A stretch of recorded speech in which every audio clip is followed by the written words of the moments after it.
Hi everybody, I'm Bounty from Said With Love. Now, day 6 of the Said With Love Christmas Countdown Calendar was this cute little tea mug rug kit.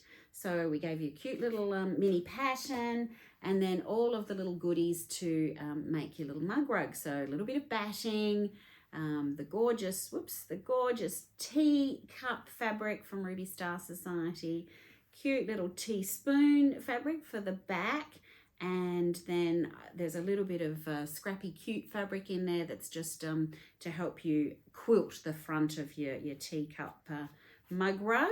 So this little video is going to show you how to make this kit into this cute circular mug rug.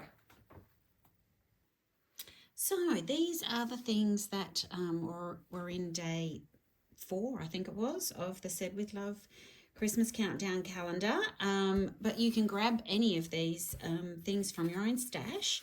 You need an 8-inch square of fabric for the top of your mug rug, an 8-inch or 9-inch square of batting, an 8-inch piece of some scrap fabric, and an 8-inch piece of backing fabric for your mug rug. So once you've got those things ready, what we're going to do is place your scrap fabric. You're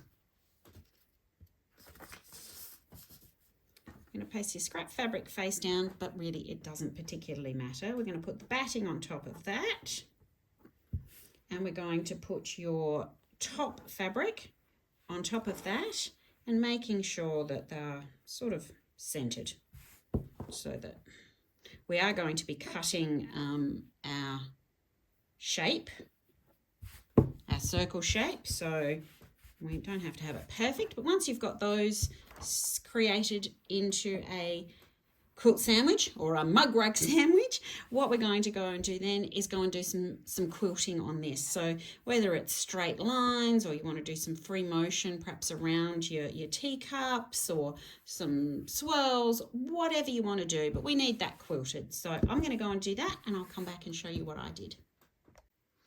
Okay, so I just did some straight line quilting on that.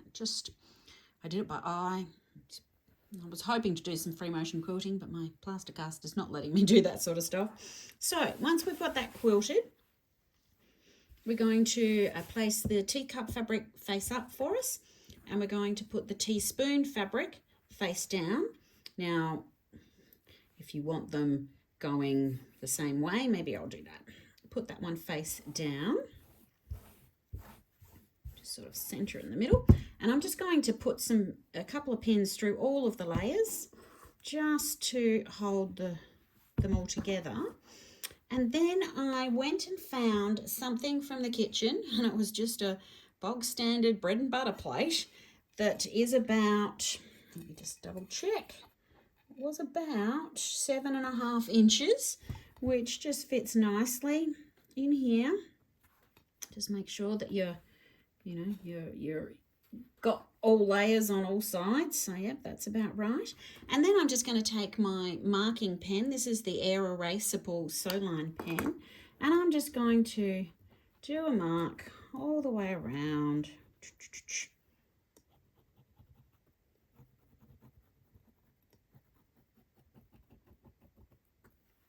All the way around.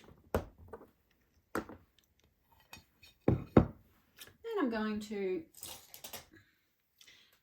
grab some scissors, and I'm going to cut nice and neatly all the way around there. Look, if you want to be really careful, pop the pins perhaps a bit closer to the edge so that it's going to hold a bit firmer for you while you're cutting. But then we're going to come in and just cut around that circle.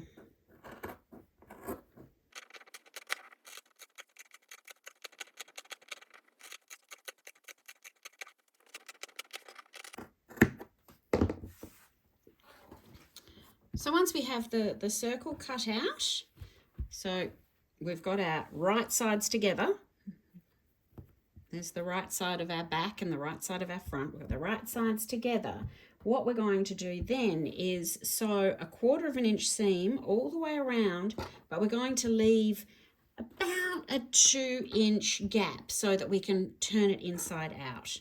So I'm just going to kind of mark that with some Wonder Clips so that I don't forget. So about that amount of space so that you've got enough room to push it all through and fold it out the other way.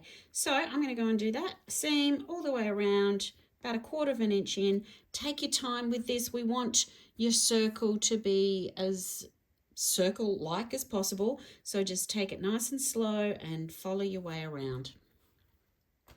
So here I have sewn all the way around the edge apart from this little section down here. So I'm just going to take my pins out. Now before we turn it over, we need to reduce the bulk of these the seam allowance all the way around, just to help us when we turn it out that it's going to sit fairly flat. Now there are lots of ways to do this. Some people sort of cut little wedges out like this. I actually find that very painful, and as you can see, my scissors, even though they're pretty good scissors, they aren't super sharp right at the point. So what I actually do is come in and I do this. I just do little. You obviously want to get reasonably close to your sew line, but not super close, and certainly do not clip into it. Otherwise you'll be re-sewing things. But I just go all the way around doing that. And then we'll turn it through this hole.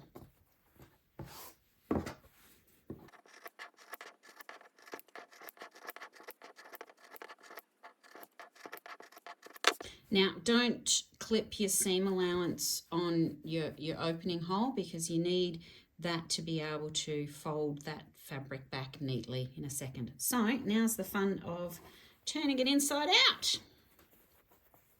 So once you've got it turned out, I like to pop something not terribly pointy or sharp, but in there to just go all the way around that seam and just make sure that it's nicely pushed out all the way around.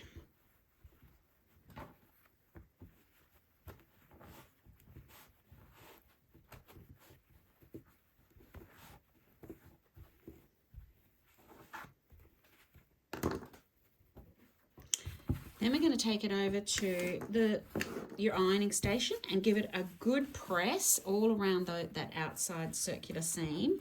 And then when you get to your opening, you want to press that under as well.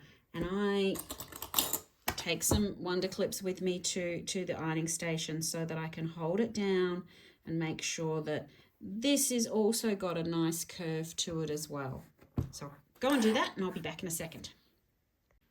So here it is, nicely pressed, and I've just spent a little bit of effort and time making sure that that's pressed down and Wonder Clipped so that it will hold. And now we're going to go to the sewing machine and just sew 1/8 inch in all the way around as a top stitch, and you're going to go across your gap and that will close that in. So I'll go and do that and show you what it looks like. And here we have one finished and top stitched tea mug rug. And now I have a matching pair. I'm thinking I might give that to somebody as a gift. Thanks for joining me, and don't forget to like the video, subscribe for other tutorials.